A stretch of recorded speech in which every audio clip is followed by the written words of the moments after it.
parler de ce voyage du futur, notre invité est un des grands acteurs de l'univers du tourisme, c'est monsieur Jean-Pierre Nadir, donc créateur de easyvoyage.fr et récemment de la plateforme Faire Movie pour répondre, qui veut justement répondre aux nouvelles attentes et aux nouvelles aspirations des voyageurs que nous sommes tous. Bonjour Jean-Pierre. Bonjour Armelle. Alors, tout d'abord, petit zoom, vous êtes une sorte de serial entrepreneur, hein, avec l'entreprise dans l'ADN. Vous avez commencé très jeune, première entreprise, vous avez innové avec la livraison rapide de pizza. Vous avez été un des premiers. Le premier en Europe. Dans ce domaine. Vous avez ensuite œuvré, et avec toujours quelque chose qui est assez étonnant, c'est-à-dire une capacité d'anticipation sur ce qui va être la tendance. Parfois trop. Et parfois on n'est jamais trop en avance sur ce qui est la capacité, donc les tendances et surtout les mutations d'une société. Et Dieu sait qu'elles n'ont jamais autant muté que depuis quelque temps. Donc vous avez été ensuite un acteur important de l'édition, de la presse, de la photo, du photojournalisme et du voyage. C'est ce qui nous préoccupe aujourd'hui. Alors en 2020, donc en 2000, vous créez easyvoyage.fr. Vous pouvez nous dire déjà quel était le contexte de ce voyage il y a déjà 20 ans, donc c'est déjà le monde a beaucoup changé depuis, et quel était l'objectif à l'époque donc d'easyvoyage.fr?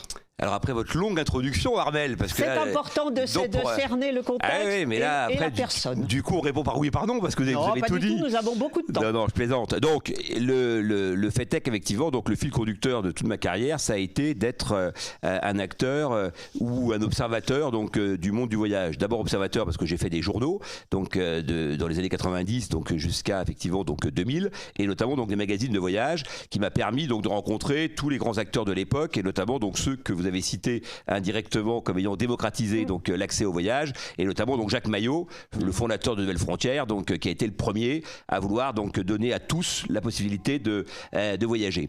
Et donc à l'époque, cette possibilité de voyager, donc elle s'articulait principalement sur le fait de baisser les prix et d'augmenter donc les capacités, donc notamment aériennes, pour aller voir ailleurs donc ce qui se passait. Donc ça, c'est le décor de Nouvelles Frontières, donc les années 70, puisque Nouvelles Frontières, ça vient du discours de Kennedy, le monde sans frontières. Donc c'était une vision donc d'un monde où il y aurait un citoyen universel et on pourrait effectivement donc aller partout. Bon, c'était plutôt une utopie, mais ça a bien fonctionné car Nouvelles Frontières a permis donc de transporter donc beaucoup de Français donc vers des destinations exotiques, le Maroc au début, mais après donc partout dans le monde. Et puis à l'opposé, vous aviez le Club Méditerranée qui lui aussi donc à partir donc des années 60, parce que c'est 58 la création du Club Med, donc avait pour objet lui de permettre aux Français donc de pouvoir se retrouver, décompresser, donc échanger, partager. Dans les deux cas, on était dans un monde un peu d'abondance, c'est-à-dire que on essayait de développer la profusion, que ce soit donc en nombre de places pour les avions ou que ce soit donc en termes de buffets dans les clubs de vacances. Et puis à partir effectivement donc des années 2000, on a voulu donc démocratiser l'accès à toute cette information, et donc le digital a permis donc de comparer les prix. Et donc moi j'ai créé un comparateur de prix. J'étais le premier avec Quelcoût, donc et donc Easy Voyage avait deux leviers, des contenus éditoriaux et des moteurs de comparaison. Et pourquoi la comparaison de prix? Parce qu'à l'époque, avant le digital, on n'avait aucun accès à cette information. C'est-à-dire qu'on ne savait pas donc où trouver l'information, si ce n'est en agence de voyage, mais on ne voyait pas ce qui se passait. Donc il y avait une personne qui était devant son écran, vous lui demandiez quel était le prix pour aller à New York, elle vous disait 600 €. Vous aviez lu dans un journal qu'il y en avait à 450, vous essayez de lui expliquer, mais elle disait ah non, c'est 600 ou rien, etc. Bon. Et donc vous n'aviez pas d'informations pour pouvoir donc croiser les données. À partir effectivement des années 2002-2003, on a commencé donc à avoir l'émergence donc des comparateurs de prix. Moi j'avais commencé en 2000, mais il m'a fallu 3 ans pour commencer à exister donc et avoir un peu de trafic, parce que je rappelle qu'on a eu le 11 septembre qui nous a un peu plombé donc au début. Voilà, donc j'ai fait 20 ans d'un comparateur de prix avec un nom qui reflétait donc la vocation en fait donc du produit, c'est-à-dire Easy Voyage, donc rendre plus facile l'accès donc au voyage et donc à l'information sur les voyages, que ce soit les prix ou les produits.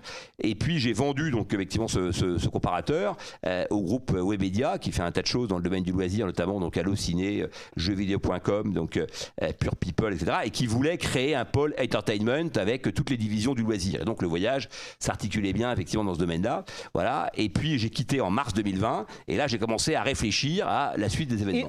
Alors il y a des mots-clés qui caractérisent les envies de voyage d'aujourd'hui. Déconnexion, dépaysement, calme. J'ai croisé 3 enquêtes. Non, moi je dirais pas cher. Les gens ils mettent des contenus un peu brillants puis à la fin ils tapent pas cher. Sur ces 3, alors donc le calme, la nature, la déconnexion, le dépaysement, souvent on dit voilà c'est du slow travel. Alors est-ce que ce slow travel il est présent là, ça va perdurer, c'est quelque chose qui est important, qui est une aspiration vis-à-vis d'un monde qui bouge beaucoup. On a envie de poser un petit peu d'aller lentement, de savourer lentement les ailleurs. Oui, mais ça fait partie, si vous voulez, donc des aspirations. Donc vous avez tout à fait raison. Maintenant, entre l'aspiration et la réalité, il y a quand même encore un gap. C'est-à-dire que ce qui s'est passé donc depuis 20 ans et donc qui amène donc ensuite à des mouvements contre les modèles de développement touristique, c'est effectivement donc les modèles de surtourisme. Donc on est plutôt dans des modèles de tourisme industriel et intensif avec trop de monde par rapport aux endroits touristiques, plutôt que dans des modèles effectivement donc pour l'instant où on prend son temps, où on est au calme et on est dans un tourisme effectivement apaisé. Donc ça c'est une tendance forte, c'est une demande effectivement donc réelle, mais bon à la fin des fins, pour l'instant donc ça concerne des petits marchés. Donc ces petits marchés c'est quoi ? C'est évidemment le marché de la randonnée, qui est un marché qui a beaucoup explosé. Donc très important. Oui, c'est un marché très important. La randonnée, donc et donc avec toutes ses dérivatifs, dont le trekking, puisque faire de la marche donc à l'étranger, ça s'appelle le trekking, ce qui est un nom qui est plus sympathique et plus sexy donc que la randonnée. Mais la France est évidemment un grand pays de randonnée, donc évidemment le GR20 donc en Corse est sans doute celui qui est le plus connu. Mais aujourd'hui donc toutes les marches donc sur les sentiers de douaniers, donc notamment donc en Bretagne, on peut quasiment faire le tour de la Bretagne maintenant donc par le bord de la mer. Donc il y a beaucoup de la France est sans doute l'un des plus grands pays après les États-Unis donc en termes d'accès à la randonnée. Vous avez évidemment tout ce qui est autour du vélo. Donc là c'est aussi la mobilité douce qui est en train de se développer donc très fortement indépendamment du tourisme et qui donc évidemment a aussi gagné donc le tourisme. Vous avez donc tout ce qui est donc hébergement donc à la campagne. On parlait à une époque donc d'hébergement donc à la ferme. Donc maintenant c'est plus brillant. On parle de tiny house donc qui sont donc des petites roulottes pour la faire courte qu'on installe effectivement dans des sites un peu exceptionnels donc mais qui peut être aussi donc des fermes et donc ça se développe énormément. Vous avez tout ce qui est hébergement insolite donc les cabanes dans les arbres. Donc en France donc il y a quasiment donc plus de 1000 domaines donc qui proposent ce type d'hébergement. Donc oui, vous avez toute une tendance. Et puis j'oubliais donc une tendance aussi assez forte qui est donc la micro-aventure. La micro-aventure donc avec le Covid, c'est beaucoup développé. Et donc la micro-aventure, c'est quoi ? C'est faire des choses effectivement donc qu'on faisait précédemment donc à l'étranger, des activités qu'on fait près de chez soi. Et donc ça peut être une randonnée en forêt de Fontainebleau avec un bivouac le soir et on rentre effectivement le dimanche soir. Et donc là évidemment on est dans le local. Mais tout ça ne change pas quand même une chose, c'est le besoin, le goût, l'envie de l'ailleurs. Voilà, c'est-à-dire que le local ne remplacera jamais effectivement donc les couleurs locales, l'envie d'accéder aux couleurs locales ailleurs. Voilà, et donc je pense que ce marché-là, si on se projette sur l'ailleurs, il a une conséquence à 2 niveaux. La première, c'est qu'on va sans doute voyager donc moins souvent donc pour prendre l'avion, mais qu'on restera plus longtemps. Et dans cette logique de plus longtemps, on essaiera peut-être de faire moins de choses, mais de mieux les vivre. Voilà, donc c'est-à-dire que par exemple, quand on allait en Égypte, on visitait 20 temples, il fallait se lever à 5h du matin, les gens voulaient absolument tout voir. Bon, à la fin, ils mélangeaient tout, ils ne savaient plus les dates, les noms, etc. Parce qu'en une semaine, c'était extrêmement intensif. Et donc, il vaut mieux effectivement donc, en faire un peu moins, mais prendre son temps et mieux ressentir effectivement donc, les sites. Voilà, donc cette tendance que vous exposiez là, elle a donc 2 volets, un volet local et un volet international. Voilà.